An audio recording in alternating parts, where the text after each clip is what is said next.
오늘도 각자의 처소에서 온라인으로 예배를 드리시는 모든 성도님들의 삶과 직장, 가정의 모든 삶의 현장 가운데 우리 하나님의 위로와 평안이 넘치시길 축복합니다. 오늘 아침에 문자를 보니까 파주에도 코로나 확진자가 34명이나 걸렸다는 안타까운 소식을 들었습니다. 우리가 이럴 때일수록 다시 한번 마음을 지키고 방역 수칙을 잘 지키면서 코로나가 빨리 종식되어서 우리가 이 예배당에 모여서 같이 예배드릴 수 있는 날이 속히 오기를 같이 기도했으면 좋겠습니다. 오늘은 진정한 신앙의 힘이라는 제목으로 같이 말씀을 나누도록 하겠습니다. 우리가 그리스도인으로 살아가면서 참 어려움을 만날 때 신앙의 힘으로 어려움을 버티고 극복했다라고 하는 얘기들을 많이 들어보셨을 겁니다. 이것은 기독교 TV나 극동 방송 또 유튜브를 통해 자신의 삶을 신앙 안에서 어떻게 극복해 나갔는지 보여주는 수많은 영상들이 있습니다. 또 이분들의 공통적인 내용은 신앙의 힘으로 이 어려움들을 이겨내었다, 극복했다, 어려움을 통과해서 나의 믿음이 한층 더 성숙해져 나가게 되었다, 이렇게 얘기하는 모습들을 많이 보았습니다. 또한 어떤 이들은 종교에 관심도 없다가 말도 안 되는 어떤 어려운 환경을 만나게 될 때에 종교를 갖게 됩니다. 종교를 가지고 또 신앙의 힘을 빌려 이 모든 일들을 이겨나가기도 하지요.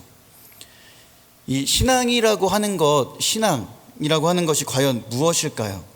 사전적인 의미로는 내가 믿는 믿음의 대상, 그 교리를 믿고 그 가르침을 따라 살아가는 것을 우리는 신앙이라고 정의합니다. 우리는 이것을 하나님을 믿고 따르는 말씀에 순종하는 것을 신앙이다라고 표현을 하죠. 사람이라고 하는 것은 믿음의 존재죠. 이 자신의 믿는 대로 생각하고 말하고 또 행동을 합니다. 이 자리에 계신 우리 찬양단 여러분들과 또 온라인으로 예배를 드리시는 모든 성도님들 역시 하나님을 믿고 신뢰하고 확신하고 이곳까지에 오는 행동을 취하셨기에 우리가 같이 지금 있는 자리에서 예배를 드리고 있습니다. 이 사람의 믿음을 뜻하는 단어를 두 단어로 정의해 보자면 신념과 신앙이라고 표현할 수 있을 것입니다.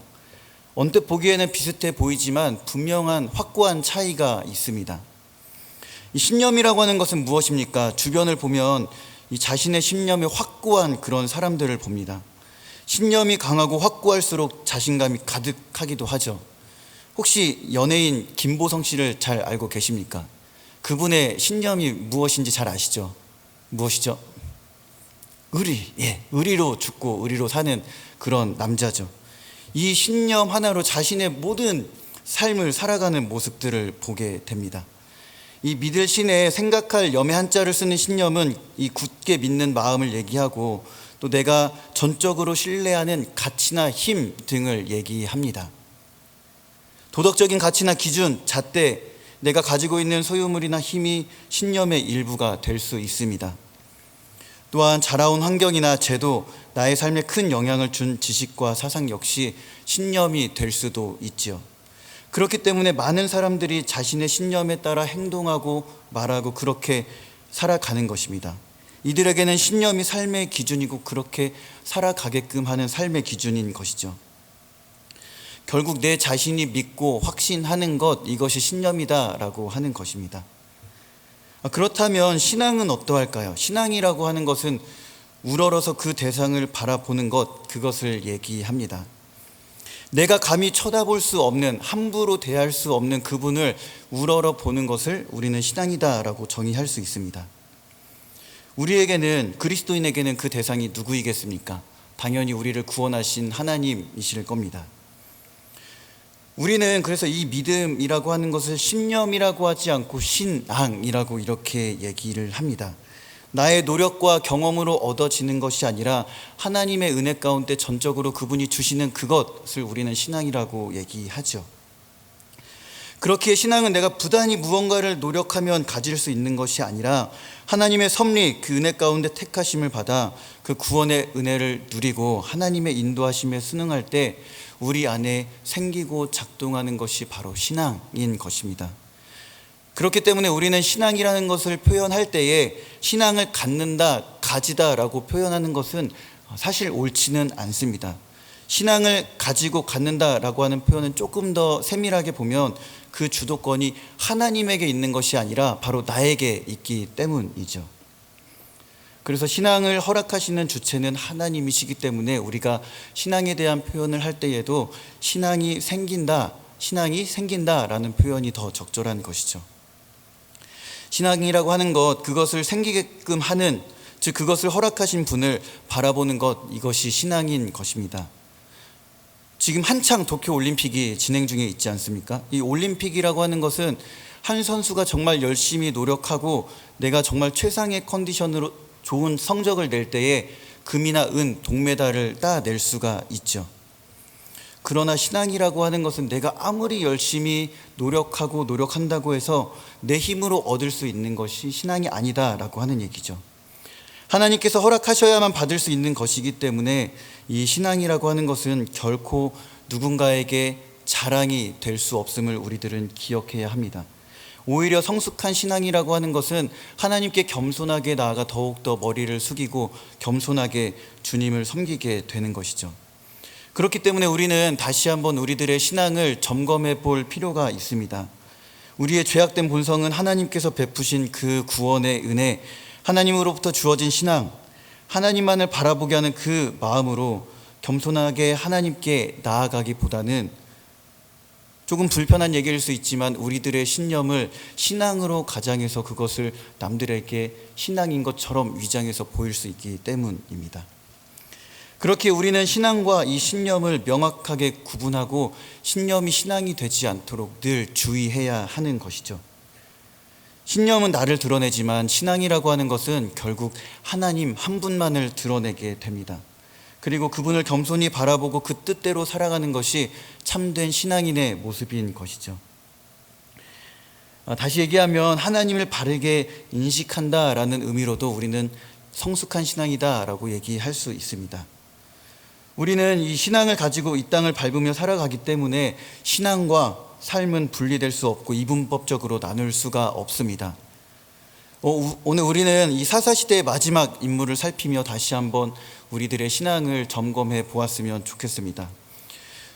우리가 사사기 16장의 말씀을 읽었습니다. 이 사사시대의 연대를 보면 지금 우리가 살고 있는 이 시대와는 약 3,400년에서 3,000년의 갭을 가지고 있습니다. 우리는 사사시대의 가장 마지막 사사였던 이 주일학교에서도 단골 인물, 캐릭터로 등장하는 이 머리카락이 긴 누구보다도 힘이 센 그 나실인의 삶을 살았던 삼손에 대해 말씀을 나누고자 합니다. 우리가 삼손에 대해 참 익히 많이 들어왔습니다. 삼손하면 딱 떠오르는 이미지들이 있으실 겁니다. 어떤 이미지이신가요? 일단 삼손은 이 남자의 본능에 굉장히 충실했습니다. 여자를 많이 사랑했죠. 금사빠의 그런 사랑의 유형을 가지고 있었습니다. 또한 그 누구도 대적할 수 없는 가장 강력한 힘을 삼손은 가지고 있었습니다. 또한 나귀 턱뼈 하나만 딱 손에 쥐어지면 사람을 1,000명씩 그냥 제거해버리는 이런 놀라운 힘을 가지고 있는 사나이. 그러나 마지막 여인으로 인해 비참한 최후를 맞게 되는 그 삼손의 이야기를 우리들은 보고 또 떠오르게 될 것입니다. 이 사사기 13장부터 16장까지 삼손의 이야기가 꽤나 많은 분량으로 채워져 있습니다. 그 이야기 안에는 단순히 삼손에게만 주목하고 있는 것이 아니라 이 삼손이 살아갔던 그 시대가 삼손의 모습, 보여졌던 모든 모습들은 결국 이스라엘의 모습이었음을 우리들은 알 수가 있습니다. 얼마나 영적으로 부패했는지 그 삼손의 모습은 영적으로 부패하고 타락한 이스라엘 백성들의 모습을 여실히 잘 보여주고 있습니다. 거룩함을 상실하고 하나님 백성으로 합당한 삶을 살지 못하는 모든 우리들에게, 또 그런 신앙의 위험 가운데 빠지고 있는 우리들에게 주시는 분명한 하나님의 말씀인 것이죠. 오늘 우리들에게 주신 이 하나님의 말씀을 깊이 새기시며 다시 한번 우리들의 신앙을 점검해보는 귀한 시간이 되시길 주님의 이름으로 축복합니다. 이 사사라고 하는 것은 사사기 2장 16절에 기록된 것처럼 하나님께서 세우신 지도자였습니다. 이 히브리어로는 사파트라고 하여서 판결을 선고하다, 다스리다 라는 뜻을 가지고 있죠. 이 이스라엘이 가나안을 점령하고 왕정시대에 열리기 전까지 하나님에 의해 세워진 이 이스라엘의 군사, 정치, 사법의 지도자로 이 사사의 모습은 사실 영적인 리더자의 모습보다는 그 압제자들의 손에서 구원해내는 군사의 리더자의 모습에 더 가까웠죠. 그 중에서도 삼손은 아마 이 이미지에 가장 잘 부합했던 사사였죠. 삼손은 강력한 힘으로 이 블레셋을 물리친 이야기를 얘기하고 있지만 그 앞에 보면 삼손의 수태고지에 대해서 자세하게 설명하고 있습니다. 삼손은 태중에서부터 나실인으로 구별된 유일한 사사였습니다. 13장 5절과 7절을 보면 삼손을 설명하기를 태에서부터 구별된 나실인이다 이렇게 설명하고 있습니다. 이 시대는 이스라엘 백성이 가나안에서 영적으로 부패하고 타락한 시기였습니다. 그래서 이 사사기 13장 1절을 보면 이렇게 말씀하고 있습니다. 우리 같이 한번 읽어보겠습니다. 시작. 이스라엘 자손이 다시 여호와의 목전에 악을 행하였으므로 여호와께서 그들을 40년 동안 블레셋 사람의 손에 넘겨주시니라. 압돈이 8년 동안 사사로 있다가 사라짐으로 이스라엘은 다시 한번 하나님 보시기에 악을 저지르게 됩니다. 이것은 2장 11절과 10장 6절에도 동일하게 기록되어져 있습니다. 본문에서는 다시 이 여호와의 목전에 악을 행했다고 번역되는 이 본문이 조금 더 깊은 내용으로 보면 다시라는 이 뜻이 계속이라는 뜻으로 번역이 됩니다. 다시 한번 얘기하면 이스라엘 자손이 다시가 아니라 계속해서 여호와의 목전에 악을 행했다 이렇게 얘기를 하는 것이죠. 이스라엘은 지금 하나님을 향한 그 반역의 모습이 극에 달아 있습니다. 결국 하나님은 이스라엘 백성을 블레셋 손에 40년 동안 고통에 처하게 되는 그런 벌을 주게 되는 것이죠. 그녀의 불임, 그 사사의 어머니가 불임으로 기록되었던 그 사실은 사무엘의 시대가 그것을 확연하게 증명했듯이 이스라엘 당시의 상황을 분명하게 얘기해주고 있습니다. 어떤 얘기냐면 하나님의 백성으로서 거룩함을 낳아야 했던 그 이스라엘의 백성들이 지금 거룩함을 낳지 못하고 계속 영적으로 부패하고 타락하고 있었던 것이죠. 이러한 영적 불임의 상황에서 이스라엘 백성 이 마노아와 그의 부인 역시 하나님의 구원을 기대하거나 기도했다는 내용은 어디에도 기록되어 있지 않습니다. 성경은 불임의 상황을 한 가정의 불임 사건의 모습으로 끝내는 것이 아니라 그 모습은 곧 이스라엘의 타락한 모습을 보여주고 있었습니다. 이름도 드러나지 않은 이 마노아의 아내, 그러나 하나님의 특별한 부르심으로 이제 태양과 같은 한 아이를 임신하게 됩니다. 아이에게는 하나님의 명령과 두 가지 분명한 이유를 말씀하셨습니다. 첫 번째 명령은 머리에 삭도를 대지 말아라 라고 했던 것이죠. 그 이유는 이 삼손이 태에서 나올 때부터 하나님께 바쳐질 나실인이 될 것이다 라는 이유였습니다. 또한 나아가 두 번째 이유는 이 나실인은 이제 블레셋 사람의 손에서 이스라엘을 구원하기 시작할 자이기 때문이다 라는 이유로 머리에 삭도를 대지 말 것을 명령하고 있습니다. 영적 불임에 빠진 이들을 구원하시기 위해 하나님께서 삼손을 택하셨습니다. 작은 태양과 태양처럼 빛나는 이라는 뜻을 가진 삼손을 잉태하게 되는 것이죠. 임신할 수 없었던 가정의 삼손은 태양처럼 밝게 빛나는 가장 큰 빛나는 선물이었던 것이었습니다. 오랜 기간 블레셋의 이 압제 가운데 어둡고 암울한 나날을 보냈던 이스라엘 백성들, 이들에게 이제 참된 자유와 구원을 볼 수 있도록 하나님의 사사로서 이제 막중한 임무를 가지고 구별된 아이가 태양처럼 탄생하게 되는 것입니다. 그런데 기대가 크면 실망도 큰 법이지 않겠습니까? 거룩한 사명이 주어진 이 나실인 삼손은 첫 행보가 생각했던 것보다 거룩하지는 못했습니다. 오히려 실망스러운 모습들을 보여주게 되는 것이죠. 이 삼손이 딥나에 갑니다. 딥나에 가서 한 여인을 보고 한눈에 사랑에 빠지게 됩니다. 그 길을 걸어가다가 혹시 한눈에 사랑에 탁 빠져보신 적이 있으십니까? 누군가를 보고 마음에 설레어서 저 사람을 내 사람으로 만들어야겠다, 이런 운명의 사랑을 해보신 적이 있으십니까? 삼손의 사랑은 늘 항상 이렇게 조금 기록되어져 있습니다. 지금 딥나에 가서 하나님의 사명을 감당했어야 함에도 불구하고 이 삼손은 지금 딥나에 가서 하나님의 사명을 감당하지 못하고 운명적인 사랑만 찾고 그것에 지금 목말라 있는 것이죠. 엉뚱한 행동을 하고 있는 이 삼손을 성경에서는 얘기하기를 블레셋의 한 여인을 보았다 외에는 성경에서 이 행동을 얘기하고 있지 않습니다. 삼손은 지금 한 여자에게 완전히 눈이 멀어 이스라엘의 모습을 제대로 보지 못하고 지금 자신의 해야 할 일을 망각하고 있었습니다.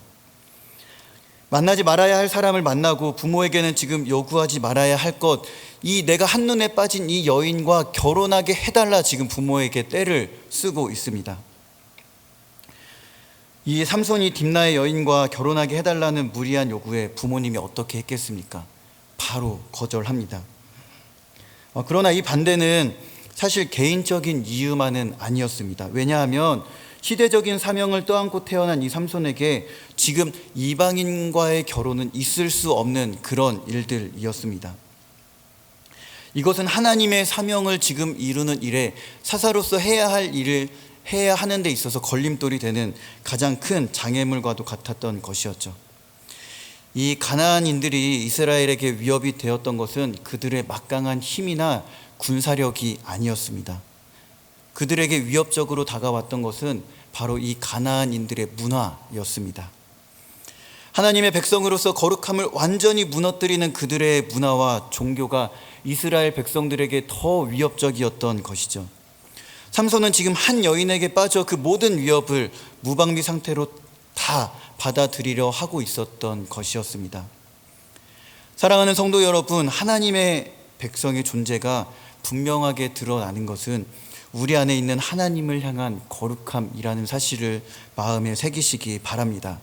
이 거룩함은 군사적 위험이나 어떤 힘에 의해서보다는 삶의 방식에서의 영향을 받을 때가 사실은 더 많이 있습니다. 이 시대 또한 더욱이 그렇습니다. 군사적인 위협, 강압적인 힘을 이용해서 하나님의 그 백성으로서의 거룩한 삶, 그 존재를 무너뜨리는 것이 아니라 하나님의 삶과는 반하는 삶의 방식, 그 문화가 나도 모르게 침투해 들어와 하나님을 인식하지 못하게 하고 하나님의 이름을 부르지 못하게 하는, 그런 부를 생각조차 하지도 않게 하는 그런 것에 있는 것이죠. 그렇기 때문에 우리는 말씀과 기도로 바로 서 있어야 하는 것이죠. 그렇지 않으면 우리는 언제든 어떻게든 누구에 의해서든 거룩함을 놓칠 수 있기 때문입니다. 하나님께서 원하시지 않는 삶의 방식으로 살아가면서 무방비적인 상태에서 정말 우리가 하나님께서 기뻐하시지 않는 그 모든 삶을 살아가고 받아들일 수밖에 없는 연약한 존재들인 것이죠. 삼손은 정말 그 인물 자체가 실로 어마어마한 인물이었습니다. 딥나로 가는 도중 젊은 사자를 만나죠. 그런데 그 사자에게 전혀 겁내거나 쫄지 않았습니다. 오히려 맨손으로 그 사자를 제압해 버리죠. 그리고 그 사자의 주검에 있는 꿀을 떠서 먹고 그 부모에게도 꿀을 주게 되는 것이죠. 삼손은 또 어땠습니까? 이 여우 300마리를 잡아서 꼬리와 꼬리를 묶습니다. 또 그 꼬리에 회를 달아 불을 붙여서 이 블레셋 사람들의 밭을 다 모조리 태워버립니다. 나귀턱뼈 하나로 블레셋 사람을 1000명이나 죽인 그의 모습은 도무지 이 블레셋 사람의 힘으로는 그를 대적할 자가 전혀 그곳에 없었습니다. 블레셋인들에게 위협적인 존재일 수밖에 없었던 삼손은 사사기 15장에서 보면 사사로서 자신의 존재를 상실하는 가장 큰 죄를 저지르게 됩니다. 가사에 가서 기생을 만납니다. 기생을 만나고 다시 한번 소렛 골짜기에 가서 들릴라라고 하는 여자를 만나게 되는 것이죠. 삼손의 이야기를 잘 생각해 보십시오. 마누아의 아내의 이름이 언급되지 않았습니다. 딥나에서 만난 그 여인의 이름도 언급되지 않았습니다. 들릴라를 만나기 전 가사에서 만났던 그 기생의 이름도 언급되지 않았습니다. 그런데 지금 소렛 골짜기에서 만난 그 여인은 들릴라라고 지금 이름을 구체적으로 얘기하고 있습니다. 이 들릴라라고 하는 이름의 뜻은 이 새벽이 아니죠. 아침부터 참 그 뜻을 얘기하기는 그렇지만 바람을 피우다, 밤의 여인, 이런 뜻을 가지고 있습니다. 삼손이 들릴라를 사랑한 것이 가장 큰 문제가 된 것은 자신이 이스라엘 백성이라는 것, 태중에서부터 나실인으로 태어났다는 것, 사사로서의 지금 그 존재를 망각하고 있기 때문이죠. 그 감당해야 할 사명을 지금 다 잊어버린 채 들릴라에게 빠져 자신이 해야 할 일을 지금 하지 않고 있었습니다. 그 누구도 감당할 수 없는 삼손을 사랑의 감정으로 좌지우지하는 이 들릴라를 지금 블레셋 사람들이 보고 그를 이용하기 시작합니다. 삼손이 어떻게 저토록 강한 힘을 얻게 되었는지 이 들릴라를 통해서 그 이유를 알아낸다면 이 블레셋 사람들이 들릴라에게 돈을 주기로 했던 것이죠. 그래서 이 들릴라는 그 요구를 받아들이고 이 삼손에게 단도직입적으로 그 힘의 원천이 도대체 어디서 나오느냐 물어보기 시작하죠. 이러한 들릴라의 돌직구적인 질문에 삼손은 수수께끼라도 하는 듯 말장난을 3번이나 이어 나갑니다. 마르지 않는 새 활줄 7개로 나를 묶으면 내가 힘이 약해질 것이다. 새 밧줄로 나를 결박하면 내가 약해질 것이다. 머리털 7 가득을 이 배틀의 날실에 섞어 짜면 나의 힘이 약해질 것이다 라고 그렇게 속였죠. 들릴라가 그것을 듣고 다 그렇게 했지만 다 실패로 돌아갔습니다. 이 들릴라를 3번이나 속였던 삼손, 그러나 삼손의 힘의 비결을 알아내기 위해 끝까지 포기하지 않는 이 들릴라는 결국 삼손의 힘의 원천을 알아내죠. 이들의 관계는 동상이몽이라는 표현이 딱 어울리는 것처럼 보입니다. 한 침대에서 서로 사랑하는 것처럼 보였지만 서로 속으로는 지금 다른 생각들을 하고 있습니다. 이 들릴라는 지금 일확천금을 위해 삼손의 그 힘의 원천을 알아내기 위해 부단히 노력을 했습니다. 그러나 삼손은 그러한 갈등을 피하고 최대한 들릴라와 좋은 인연을 맺기 위해 노력을 하고 있었던 것이죠. 작은 태양이라는 뜻을 가지고 있는 이 삼손, 그의 빛은 어두운 이스라엘 백성들을 비추는 구원의 빛이 되어야 했지만 그 해는 끝내 밤의 여인 들릴라에게 잡아먹혀버리고 마는 것이죠. 이제 삼손은 들릴라에게 자신의 모든 비밀을 전부 모조리 솔직하게 얘기하게 됩니다.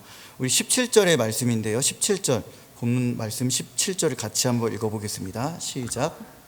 삼손이 진심을 드러내어 그에게 이르되 내 머리에는 삭도를 대지 아니하였나니 이는 내가 모태에서부터 하나님의 나실인이 되었음이라. 만일 내 머리가 밀리면 내 힘이 내게서 떠나고 나는 약해져서 다른 사람과 같으리라 하니라. 단순히 머리카락만 잘리면 힘이 없어진다라고 얘기한 것이 아니라 지금 자신의 출생과 존재를 전부 들릴라에게 공개해 버렸습니다. 들릴라가 삼손에게 힘의 원천을 3번이나 물어봤을 때에 들릴라는 삼손이 가르쳐준 대로 다 했던 그런 여자였죠. 지금 이 얘기를 했을 때에도 이번에도 그렇게 할 것이라는 것을 삼손이 몰랐겠습니까?